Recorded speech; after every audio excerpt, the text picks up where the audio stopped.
कहा कि सिक्योरिटी में काम करना है, बिल्डिंग की सिक्योरिटी में, और उसके बाद इनको धोखा देकर ले जाकर वॉर फ्रंट पर रशिया यूक्रेन की जहां जंग हो रही है वहां पर इनको लेकर चले गए।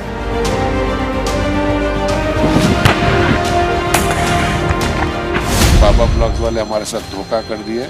हमारे को बोले थे हेल्पर की जॉब है, लेकिन यहाँ लेके आके हमारे को मिलिट्री में डाल दिए। हम लोग इस वक्त यूक्रेन के अंदर है, फ्रंट लाइन पे फाइट कर रहे हैं।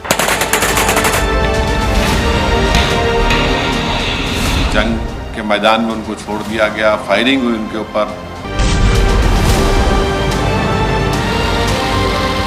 आप जाकर आप भाई को बोलो कि मेरी हेल्प करो, मेरे को यहाँ पर ये लोग ऐसा गन पॉइंट पर बोल रहे हैं कि फ्रंट लाइन पर जाने वाले हैं, आप लोग को जाना है अब वो जनवरी में।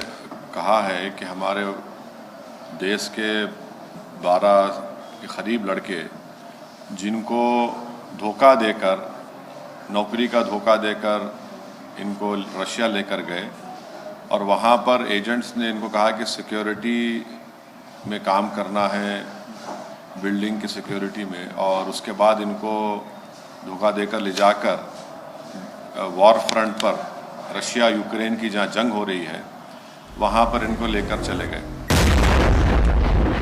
आप सोच रहे होंगे कि यूक्रेन रूस के वॉर जोन में अचानक ऐसा क्या हो गया कि ओवैसी की एंट्री हो गई। दरअसल कुछ भारतीयों के साथ सबसे बड़ा धोखा हुआ है।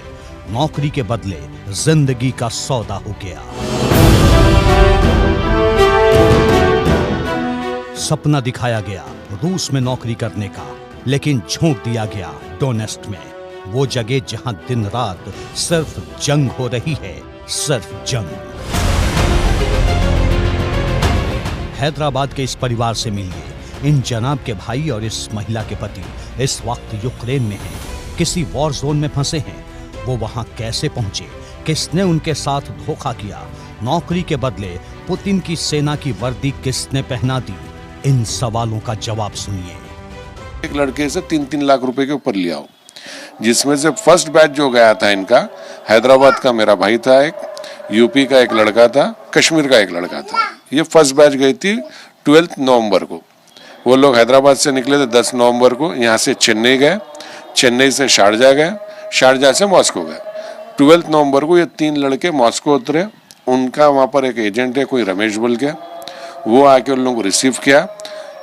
12 नवंबर को जब ये मॉस्को पहुंचे, 13 नवंबर को इनसे एग्रीमेंट कराया गया, जिससे ये एक तो रशियन लैंग्वेज नहीं आती उनको, सेकंड वहाँ का वेदर नहीं मालूम, वहाँ के लोग नहीं मालूम। ये लोग बोले यहाँ साइन कर दो, आपका यही काम है बोला। ये लोग बगैर कुछ ट्रांसलेशन किए कि उनको टाइम भी नहीं दिया गया उतना, उसके बाद वो लोग साइन कर लिए। पीड़ित परिवार ने ओवैसी से संपर्क साधा। ओवैसी ने जिम्मेदारी निभाई, मामले को सार्वजनिक किया और भारत सरकार से 3 पीड़ितों के रेस्क्यू की गुहार लगाई। लेकिन ये आंकड़ा सिर्फ 3 तक सीमित नहीं है। रूस में आर्मी हेल्पर की नौकरी के झांसे में आकर कई और लोग रूसी सेना की वर्दी पहन चुके हैं। झूठ बोलकर ट्रेनिंग कैसे करवाई गई, ये भी सुनिए। 2 दिन के बाद हमारे को फोन आया कि भैया के हमारे को यहाँ पर आर्मी का ड्रेस पहनाया जा रहा है, हमारे को आर्मी ट्रेनिंग दे रही है। जब उससे एजेंट से मालूम किया तो एजेंट बोला is a part of training, ये एक ट्रेनिंग का पार्ट है जिसकी आपको 2-3 महीने ट्रेनिंग करना पड़ेगा। उसके बाद जो है आपको जो जॉब बोले थे वही जॉब पे रखेंगे। तो फर्स्ट 15 to 20 डेज ये मॉस्को से 20 किलोमीटर पे ट्रेनिंग दी है, फिर वहाँ से एक 500 किलोमीटर पे ट्रेनिंग दी है, फिर 15-20 डेज, फिर वहाँ से रोस्टो बोल के एक जगह है वहाँ पर जो यूक्रेन बॉर्डर के करीब है, वहाँ पर आपको लास्ट ट्रेनिंग है बोल के यहाँ पर लेके गए। वहाँ पर भी करीब 20 दिन ट्रेनिंग दी है वहाँ पर। उसके बाद क्या करे, रात में ये बताया कि हमारे को आगे जाना है ट्रेनिंग को, सीधा यूक्रेन में ले जाके छोड़ दिया। पीड़ित भारतीय के बच्चे बहुत छोटे हैं, इन्हें जंग का मतलब भी नहीं पता। सिर्फ इतना जानते हैं कि पापा कई दिनों से घर नहीं लौटे। इस मासूम को क्या पता, जिनके लिए पापा ने घर छोड़ा उनसे मिलने के लिए तरसना पड़ जाएगा। कि आप इंडियन गवर्नमेंट से भी मैं रिक्वेस्ट कर रही हूँ कि मेरे हस्बैंड को आप वहाँ पर हेल्प करिए और जल्द से जल्द उनको वहाँ से निकालने की कोशिश करिए, क्योंकि मुझे ये मालूम हुआ है कि उनको तो पैर पर बुलेट लगी है, क्यों वो सीवियर इंजरी में है, अभी लाइव है। हम चाह रहे कि उन्हें जल्द से जल्द निकाल कर उनको बचाना चाह रही हूँ। मैं आप सबसे दरख्वास्त कर रही हूँ कि आप उन लोगों की जान बचा लीजिए। तो क्या यूक्रेन और रूस की जंग में हिंदुस्तानी लड़ रहे हैं? क्या रूस की कुख्यात वैगनर आर्मी में छल से भारत के लोगों को भर्ती कर लिया गया है? क्या है उन तस्वीरों का सच जिसमें कुछ भारतीय रूसी सेना की वर्दी पहने दिखाई दे रहे हैं? अब देखिए, सवाल यह है कि ओवैसी के दावे में आखिर कितनी सच्चाई है। जो भारतीय यूक्रेन में आज अपनी जान बचाने की गुहार लगा रहे हैं, जो परिवार आज भारत सरकार से मदद मांग रहे हैं, उनसे जब एग्रीमेंट करवाया गया था तो साफ साफ लिखा था कि बैटलफील्ड में किसी की तैनाती नहीं होगी, लेकिन हुआ इसका ठीक उल्टा। ये मुसीबत भी लाखों रुपए देकर गले पड़ी।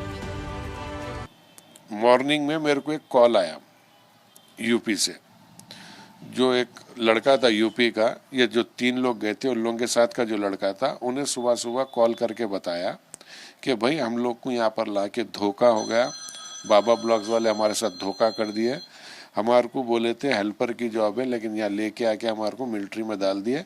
हम लोग इस वक्त यूक्रेन के अंदर है, फ्रंट लाइन पे फाइट कर रहे हैं, जिसमें से 2 लोग जख्मी हो गए।